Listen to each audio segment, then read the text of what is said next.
안녕하세요. 행복한 통합사회 시간입니다. 그럼 시작할게요.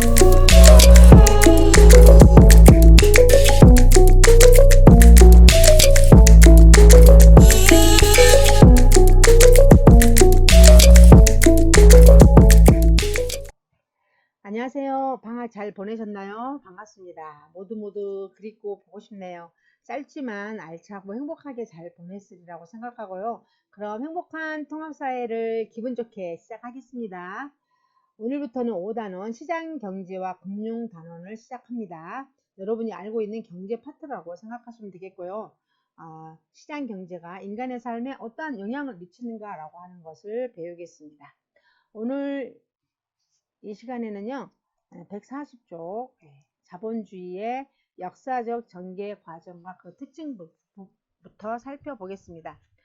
자본주의 그러한 태동과 산업자본주의 그리고 독점자본주의, 수정자본주의, 신자유주의의 전개 과정과 그 특징을 잘 알아두셔야 할 겁니다. 교과서를 보면요, 자본주의가 무엇인가를 보겠습니다.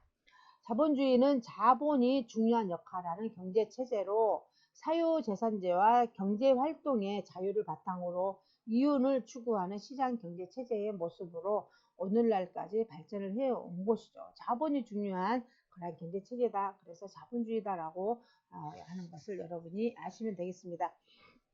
그럼 자본주의의 태동과 산업자본주의를 보겠습니다. 18세기, 15세기 말에 신항로 개척 이후에 유럽에서는 절대왕정의 중상주의 정책이 힘입어서 상품의 유통 과정에서 이윤을 추구하는 상업자본주의가 발달했습니다.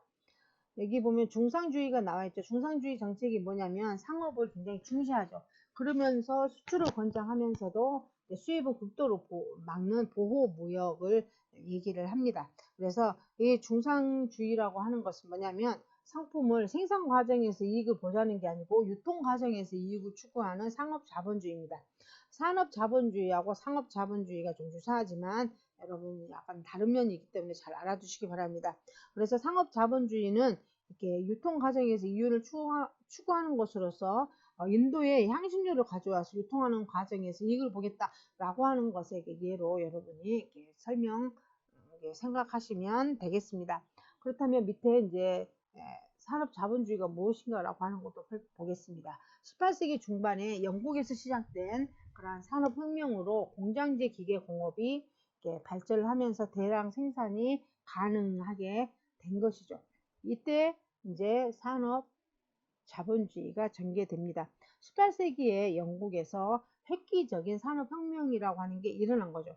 이게 공업화를 아주 좁게 보면 산업화라고 하는데, 산업화는 뭐냐면 공장제 기계 공업이 나타난 거죠. 기계가 발명되면서 대량 생산이 가능하게 되고, 그때 산업 자본주의가 전개가 됩니다. 그래서 예전 같으면 이제 대량 생산이 되지 않은 거죠. 아무래도 가내수공업을 하다 보니까 물질적으로 풍요를 이렇게 누릴 수 있는 그런 경우는 소수의 사람들로 한정되어 있었다면, 이제 대량 생산으로 인해서 많은 사람들이 이렇게 많은 물건들을 이제 같이 공유할 수 있도록 있는 그런 풍요로운 삶을 누릴 수 있게 된 것이죠. 그래서 만약에 지금 핸드폰이 있는데, 그 당시에 핸드폰을 만들기 위해서 한 사람 부품 하나하나를 따로따로 만들어서 조립해서 판다라고 하면 지금처럼 많은 사람들이 핸드폰을 이렇게 소유할 수 있지는 않을 거란 얘기죠. 그래서 대량 생산이 되면서 많은 사람들이 풍요롭게 이렇게 누릴 수 있구나 라고 하는 것을 이렇게 알게 되면서, 그 당시에 애덤 스미스라고 하는 경제학자가 굉장히 중요한 얘기를 한 것이죠. 우리 이제 경제 상황을 잘 돌아가게 하려면 이제 그분의 말씀이 시장이라고 하는 것을 그대로 내버려 두면 된다는 거죠. 사람들이 빵을 먹는다라고 하는 것은 누군가의 자비심 때문이 아니다. 그냥 각자가 시장에 가서 이 빵을 팔아서 살아야지 하는 생각으로 제빵업자가 빵을 만들어서, 또 그 덕택이 어때? 우리는 시장을 통해서 빵이라는 것을 사게 되고 또 생활할 수 있다는 것이죠. 그래서 빵값이 얼마여야 된다라고 하는 규제가 필요 없다는 얘기를 한 것이죠. 왜냐하면 시장에 갔는데 내가 빵을 사려는데 10개를 사려고 했어요. 근데 너무 비싸니까 한 개만 사게 되고, 또 아니 내가 한 개만 사려고 했는데 빵값이 너무 싸다 보니까 두세 개를 또 늘리게 살 수 있다는 거죠. 그래서 수요와 공급의 자동적인 메커니즘으로 인해서 가격이 결정되고 또 조정되어 있다는 것이죠. 그래서 이게 적절한 공급량과 이제 수요량이 이제 결정되어 있는 것이기 때문에 시장을 그대로 둬라. 시장 바로 가격의 신호등과 같다라고 얘기를 한 것이죠. 그래서 만약에 가격이 오르면 어때요? 공급자 입장에서는 더 공급을 하려고 하게 되는 그런 요인으로 작용하게 되고, 만약에 수요자 입장에서는 어때요? 가격이 오르면 수요를 좀 줄여야 되겠다라고 생각을 한 거죠. 이러한 것들이 자연스럽게 맞물리면서 적정한 가격과 거래량이 형성이 된다는 것이죠. 그래서 이러한 것을 시장이 보이지 않는 손이다 라고 해서 이러한 보이지 않는 손처럼 수요 공급을 적절하게 조정을 하고 있기 때문에 국가는 간섭을 최대한 안 해야 된다 라고 하는 것이 바로 자유방임주의라고 할 수가 있습니다. 그래서 여기에서 산업자본주의가 전개되고 시장에 보이지 않는 손의 역할을 강조하면서 국가의 간섭을 최대한 배제하는 그러한 자유방임주의 사상이 제시된다 라고 하는 거, 이러한 산업자본주의의 그러한 등장의 배경과 또 거기에 따른 정부의 역할에 대해서 알아주시기 바랍니다. 그래서 우리 이제 산업자본주의 시대 때는 어때요? 정부가 작은 정보가 좋은 정보다. 최대한 국가의 간섭이 안 해야 된다라고 한 거죠. 그래서 정부가 하는 일이 작다. 그래서 뭐 야경 국가다라고 하는 얘기 여러분 들어보셨을 거예요. 그래서 굉장히 소극적인 그런 국가가 될 수밖에 없는 것이죠. 그래서 나라 국가는 밤에 치안에만 집중하면 되는 것이지 다른 것에는 신경을 꺼라라고 하는 그런 내용을 여기서 살펴볼 수 있겠습니다. 그 다음 독점 자본주의를 이렇게 살펴보겠습니다. 산업자본주의의 내용 여러분 같이 한번 정리를 해보시고요. 독점 자본주의 19세기 말에 자본주의가 고도로 발달하면서 거대한 소수기업이 시장에 이제 정말 지배력을 행사하는 독점 자본주의가 전개를 된 거죠. 이러한 것이 뭐냐면 독점은 뭐예요? 하나의 기업이 엄청난 영향력을 가지고 있다는 거죠. 그래서 그것이 독점 자본주의입니다. 아담 스미스 입장에서는 어때요? 시장은 자유자재로 이렇게 수요와 공급이 돼서 가격이 책정되고 또 수요와 공급이 잘 조정되고 있기 때문에 그냥 정부는 그대로 내버려 둬라고 했는데, 자본주의가 발달하면서 어때요? 많은 문제점이 생기게 된 거죠. 왜냐하면 정글과 같은 상황이 된 거죠. 돈을 잘 버는 사람은 엄청나게 잘 벌지만 그렇지 못한 사람들은 가난한 상황이 된 것이죠. 그렇다 보니까 소득의 불평등 현상이 나타난 거죠. 그러면서 어때요? 그러한 문제를 비판하면서 그때 대두된 게 사회주의 사상이 이제 확산된 거죠. 사회주의 사상이 나쁜 것은 아니지만 사회주의 사상의 그런 배경은 뭐냐면 금방도 본 것처럼 산업화가 진전되면서 사회적 불평등과 경제 가치 배분의 어떤 불균형이 나타나다 보니까 이러한 혼란 속에서 아무래도 새로운 사회에 대한 대안이 모색된 게 사회주의입니다. 이 사회주의는 뭐냐면 개인의 능력과 인성은 개인의 전유물이 아니다. 그래서 사회의 토대를 이루는 것이기 때문에 사회의 이익을 위해서는 개인의 자유가 제한될 수밖에 없다라고 하는 것을 얘기를 했고요. 사회 문제가 뭐부터? 사유재산제에서 나타난 거니까 생산수단도 공동 소유를 하든 아니면 국유화를 하든 해야 되고, 각자가 노동을 한 것을 통해서 얻어진 어떤 결과물을 어때요? 공동 분배해서 누구나 평등한 사회를 추구하려고 하는 것을 얘기하는 거죠. 쉽게 얘기하면 같은 시간에 한 시간에 나는 빵을 10개를 생산하고 어떤 친구는 3개밖에 생산을 못하고 또 누구는 5개밖에 생산을 못했어요. 모두 18개를 생산해서 똑같이 6개씩 나눈다면 그게 과연 불평등 해소에 도움이 될 수 있겠는가라고 하는 거죠. 그래서 사회주의가 사상이 나오긴 했지만 현실에 적용시키기는 좀 어려웠다라고 하는 거 여러분이 아시면 되겠습니다. 그 다음에 이제 수정자본주의를 살펴보겠습니다. 아까도 얘기한 것처럼 자본주의가 엄청 많이 발달했지만 많은 부작용이 나타났는데 게다가 1929년에 엄청난 사건이 일어난 거죠. 여러분들 이러한 것은 연도도 같이 기억을 해 주시기 바랍니다. 1929년에 대공황이 발생하게 됩니다. 그래서 은행과 기업이 도산하고 실업자가 늘어나자 수정자본주의가 등장했다는 거죠. 이 당시는 뭐냐, 경제가 폭락되고 증시가 폭락되는 상황이다라고 하시면 되겠고, 이 대공황이 발생하면서 은행과 기업이 도산하고 실업자가 늘어난 거죠. 그때 나타난 게 수정자본주의란 거죠. 사람들이 어떤 인식의 변화가 일어났냐면 산업자본주의 시대 때는 어때요? 공장제 기계 공업이 일반화되면서 최대한 많은 것을 누릴 수 있게 된 거죠. 그렇기 때문에 무조건 많이 만들어내면 시장에서 소화할 것이고 사람들이 사갈 거라고 해서 엄청나게 많이 만들어낸 거죠. 그래서 물건이 되게 많았는데 이게 이제 여러 이제 시대를 거쳐서 오면서 보다 보니까 실제 시장이 돌아가는 상황을 봤더니 어떤 일이 일어나냐면 물건은 엄청 많은데 사갈 사람이 없는 거예요. 왜냐하면 살 수 있는 능력이 없는 거죠. 경제에서 그것은 구매력이라고 하는데요. 쉽게 얘기하면 물건은 있지만 어때요? 돈이 없어서 사지를 못하는 거죠. 이것이 발생하다 보니까 1929년에 대공황이라고 하는 것이 발생하게 되고 그것이 뭐냐면 풍요 속의 빈곤이다라는 표현을 쓰는 거죠. 말만 들어도 여러분 어떤 상황인가 알겠죠. 물건은 너무 많은데 내가 사서 쓸 수 없으니까 가난하다라고 이렇게 하는 거죠. 왜 살 수가 없을까?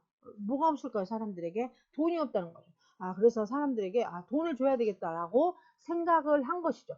그래서 풍요 속에 그런 빈곤의 상황이 계속 이어지다 보면 어때요? 경제가 전혀 안 좋아진 거죠. 물건은 많은데 사람들이 안 사요. 기업 입장에서는 어때요? 어떤 행동을 취할 거예요?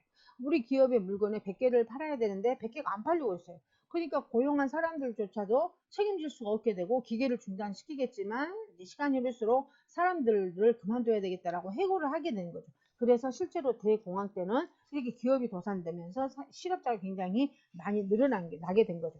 실업자가 많이 늘어난다? 그러면 나의 벌이가 끊겼다. 나의 벌이가 끊기 때문에 돈이 없다. 돈이 없으니까 못 사게 됐다. 라고 하는 것이 악순환이었대. 계속 되풀이되면서 악순환의 고리를 끊기 위해서 사람들에게 좀 돈을 줘야 되겠다라고 하는 판단을 하게 된 거죠. 그때 그 이야기를 한 사람이 누구냐면 수정자본주의의 사상가인 케인즈라는 사람입니다. 이 케인스라고 하는 그런 사람은 이러한 시장 경제의 문제점을 보완하고 그동안 정말 정부가 이렇게 작은 정부로서 시장에 그냥 맡겨두었더니 시장이 제대로 돌아가지 않으니까 지금 1차 원적으로 어때? 정부가 시장에 좀 개입을 해야 된다. 그래서 정부가 시장을 개입을 해서 구매력이 없어서 물건을 못 사는 그러한 경우가 나타나기 때문에 정부에서 이렇게 구매력 그러니까 돈을 좀 줘야 되는데 정부에서 어때요? 갑자기 100만 원씩 줄 테니까 줄을 서시오라고 할 수는 없으니까 정부에서 이제 공공사업을 실시를 해라. 그래서 정부가 대규모로 사람들에게 돈을 지불할 수 있도록 일자리를 만들기 위해서 공공사업을 펼쳐야 된다라고 이야기를 한 거죠. 그래서 그것이 실제로 이렇게 그 당시에 받아들여졌고 그 결과 미국에서 뉴딜 정책을 만들어낸 증개된 거죠. 뉴딜 정책은 실업구제 사업과 대규모 공공사업 등을 통해서 실질적인 구매력 있는 수요를 늘리려고 한 그런 정부 정책으로서 이것이 세계 대공황을 탈피하는 데 도움이 있었다라고 볼 수가 있습니다. 그래서 이때 이제 경제학적으로 좀 학계의 인식의 전환이 많이 생겼는데요. 이전에는 뭐냐면 무조건 공급이 중요하다. 얼마나 많이 만들어내는가 이것이 경제 상황에서 아주 중요하다라고 해서 공급 중심의 경제학이 주를 이뤘다면 이제 케인스에 이어서 공급과 상관없이 수요도 굉장히 중요하다라고 해서 이제 수요 중심의 경제학으로 전환이 되는 그러한 계기가 됩니다. 다시 보면 이게 산업 자본주의에서는 정부 역할이 아주 작은 정부였다면 이 수정 자본주의에서는 정말 개입을 해야 된다 정부가. 그래서 큰 정부라고 얘기를 한 것이고요. 앞서 우리가 산업자본주의에서는 아주 소극적인 정부라고 하면 거기에 대입이 돼서 이때는 적극적인 정부다라고 하는 표현을 씁니다. 그래서 이 시기에 수정자본주의 이 시기 때는 뭐예요? 큰 정부, 적극적인 정부가 선호되고 있었다라고 하는 거 여러분 같이 기억해 주시기 바랍니다. 그럼 다음 신자유주의를 살펴보겠습니다.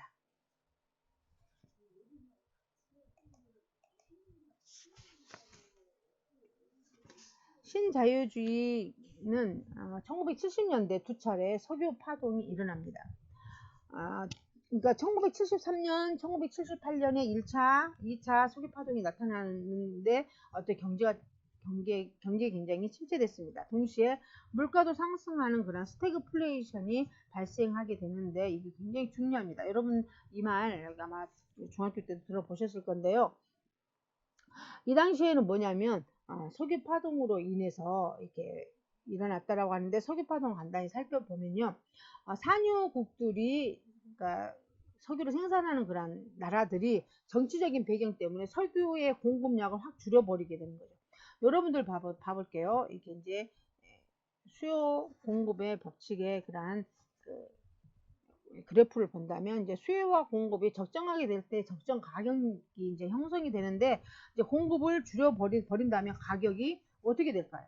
보면 공급이 이제 줄어버리게 되면 가격은 굉장히 높아지는 거예요. 가격은 올라가는 거죠. 타는 사람이 적어지면 가격이 당연히 올라가죠. 석유라는 것은 뭐예요? 그 특징이 단순히 그냥 어떤 쓸 수 있는 어떤 재화 중에 하나가 아니고, 정말 공장지 기계 산업에서 일반화된 지금 상황에서 석유가 오른다라고 하는 것은 원자재 가격의 모든 것이 다 올라가는 것이기 때문에, 석유의 가격이 올라가면 거의 모든 제품이 올라간다라고 생각을 하면 됩니다.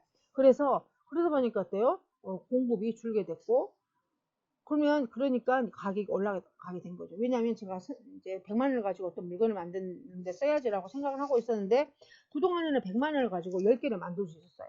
근데 이제 석유의 공급이 안 되고 그게 오르다 보니까 어때요? 100만 원을 가지고 이제는 5개밖에 못 만들면 전체적으로 공급이 줄어들게 된 거죠. 이 상황에서 가격이 올라가게 되고, 이것이 나의 문제뿐만 아니라 전체 경제로 확대되어 간다고 하면은 지금 어마어마한 그러한 현상이 일어난 거죠. 그래서 물가는 굉장히 예전에 비해서 올라가고 있고, 물가는 올라갔는데 거래량 역시도 이제 줄어들게 되는 경우가 된 거죠. 그래서 이제 굉장히 나쁜 그런 현상이 나오는 것이죠. 근데 거래량이 줄어들다 보니까 역시 마찬가지로 단기적 또는 중기적으로 사람들을 해고할 수 있는 요인이 되기 때문에 실업자가 더 늘어난 거예요.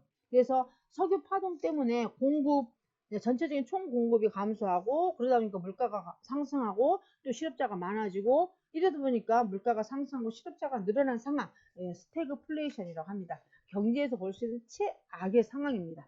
물가가 상승하면 잘 팔려서 수요가 많아져서 물가가 오르기 때문에, 예전에는 물가가 조금 올랐지만 사람들을 많이 고행인 거죠. 근데 지금은 물가는 물가로 오르고 경기는 경기대로 침체되고, 최악의 상황들의 두 가지가 합쳐진 스태그플레이션이라고 하는데, 스태그플레이션은 스태그네이션이라고 하는 경기 침체와 그 다음에 인플레이션이라고 하는 물가 상승이 합쳐진 말이 스태그플레이션입니다. 그래서 그 당시에 사람들이 엄청난 패닉 상태가 온 거죠.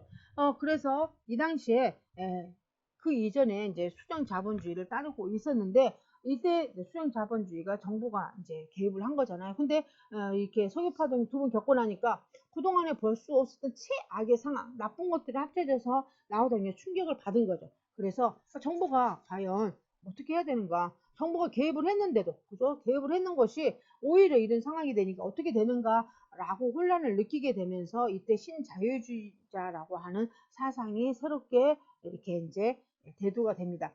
여러분들 보면 수령 자본주의는 이렇게 이제 정부가 개입을 해야 된다라고 하는데, 스태그플레이션에는 정부가 개입해서는 효과가 있었어? 아니, 없는 거지. 그래서 이제 신자유주의는 정부가 개입을 할 필요가 없어. 정부가 시장에 개입을 하면 오히려 비효율적이라고 얘기를 한 거죠. 이때 대표적인 사상가가 누구냐면 하이에크라는 사람입니다. 그래서 정부는 손 떼라 라고 하는 얘기를 그렇게 했습니다. 이 사람이 봤을 때는 어떤 게 문제였냐면요, 시장에 정부가 개입을 했는데도 이렇게 무슨 문제가 있냐, 이것은 뭐냐면 부패, 비효율성이라든가 부패를 낳아서 효율적인 자원을 이렇게 분배를 하는데 저해한다라고 주장을 한 거죠. 그러니까 정부가 부패를 낳아서 결국은 효율적인 자원 분배를 못하기 때문에 손 떼라라고 얘기한 거죠. 그래서 이때 신자유주의가 전 세계적으로 설득력을 얻고 파급이 돼서, 당시에는 이제 다시 작은 정부로 돌아가게 된 거죠. 아까도 얘기한 것처럼 작은 정부, 소극적인 정부, 적극적으로 일하지 말라라고 한 거죠. 그래서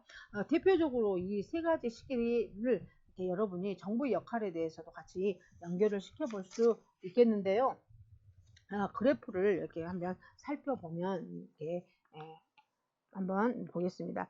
가해인 경우는 어때요? 산업자본주의 애담 스미스가 얘기한 거예요. 정부는 정말 일하지 말아라.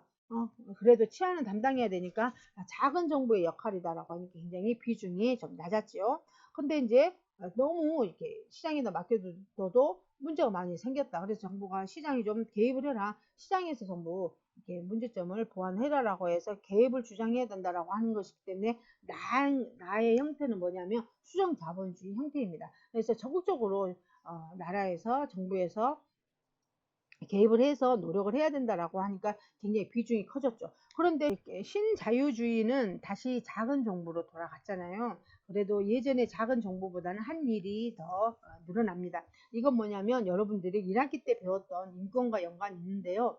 예전에는 정부가 해야 되는 것이 야경이라든가 국경 치안 이런 데 신경 쓰면 된다라고 해서 전반적으로 이렇게 이제 더 살펴보면서 보니까 어때요? 인권이란 것을 생각해 보면 마찬가지로 예전에 정부가 자유와 평등만 인간의 것을 지켜주는 것만 생각했다면 이제 지금은 뭐예요? 인간다운 삶을 살 수 있도록 사회권도 보장을 해야 된다는 것이죠. 그렇기 때문에 예전보다는 정부의 할 일이 더 늘어나게 돼서 비중이 보면 산업자본주의보다는 크고 수정자본주의에 비해서는 조금 더 낮아진 것으로 여러분 연결시킬 수 있겠습니다. 그래서 가나 다의 그러한 국가의 그런 정부의 역할 비중에 대해서 여러분 잘 연결시킬 수 있으면 좋겠습니다.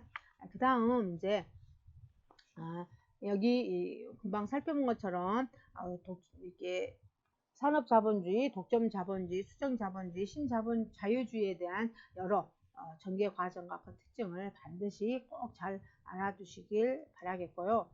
그 다음에 여러분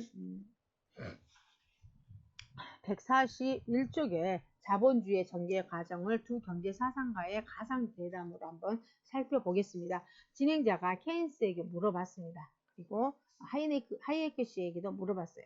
여러분 지금 케인스는요 굉장히 지금도 설득력을 얻고 있습니다. 그래서 케인스를 따르는 사람을 케인스언이라고 얘기를 합니다. 뭐 케인스주의자 이런 식으로. 그래서 많은 그런 힘을 얻고 있는데요. 케인스와 하이네크 씨에게 각각 이제 그 내용이 무엇인가라고 이렇게 물어봤습니다. 이제 케인스는 수정자본주의의 대표적인 그런 경제사상가, 그리고 하이에크 씨는 신자유주의의 경제사상가다라고 아시고 계시죠, 그죠? 그래서 케인스라고 해서 이제 이렇게 수정자본주의에 대한 그런 것을 이제 발표하신 분인데요. 이 수정주의, 여러분들 이제 그 이름을 알면 이론에 대해서 굉장히 잘 알 수가 있는데요. 수정자본주의다라고 하는 것은 뭐예요? 자본주의를 근간으로 하겠다는 거죠. 자본주의는 변함이 없다는 것인데, 자본주의를 하다 보니까 어때요? 문제점이 있기 때문에 약간 수정 그리고 보완하겠다라는 의미를 가져서 자본주의라고 얘기를 한 것이죠. 그래서 붙여진 이름이다라고 하시면 되겠습니다. 그래서 이제 케인스는 정부의 적극적인 개입을 통해서 시장의 질서를 지켜야 된다라고 주장을 해서 자유방임주의와 비교해서 수정자본주의다라고 불렀고, 하이에크 씨는 뭐라고 했냐면 정부는 어때요? 개입을 하지 말아라라고 얘기를 한 거죠.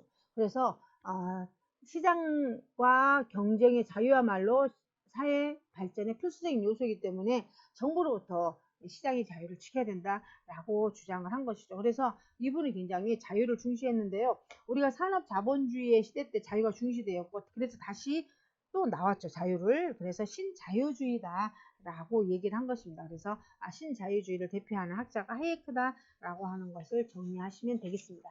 그렇다면 두 분의 주장이 어떤 시대적 배경과 관련이 있습니까? 라고 하는 거, 이것도 굉장히 중요합니다. 그래서 이 케인스는 뭐냐면 1929년에 두 번의 이제 대공황, 1929년에 대공황이라고 하는 큰 경제 위기가 있었죠. 그죠? 물건이 넘쳐나도 살 수 있는 사람이 없기 때문에 보이지 않는 손만 믿다가 큰 코만 다쳤다. 그래서 그런 시장의 가격 기능만 너무 믿다가 문제가 생겼기 때문에 미국에서 뉴딜 정책, 그런 대규모 공공사업 등을 통해서 실업을 구제하게 됐다라고 하는 것을 얘기했고요.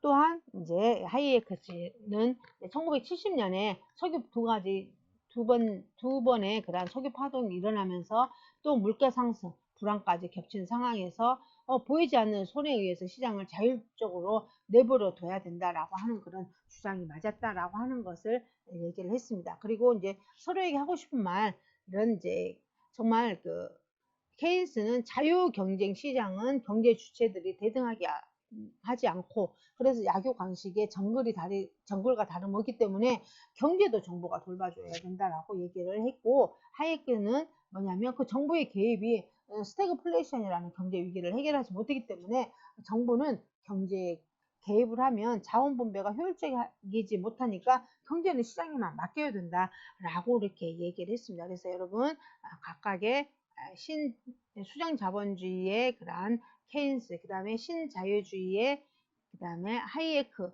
이러한 사상의 그러한 내용, 시대적 배경, 그 다음에 이제 끝으로 얘기한 것까지 여러분 다 아마 정리돼서 아시라고 생각하고요. 여러분 수업 일기에 이 두 사상가가 주장한 배경이라든가 주요 내용을 요약해서 정리를 꼭 해주시기를 부탁을 드립니다.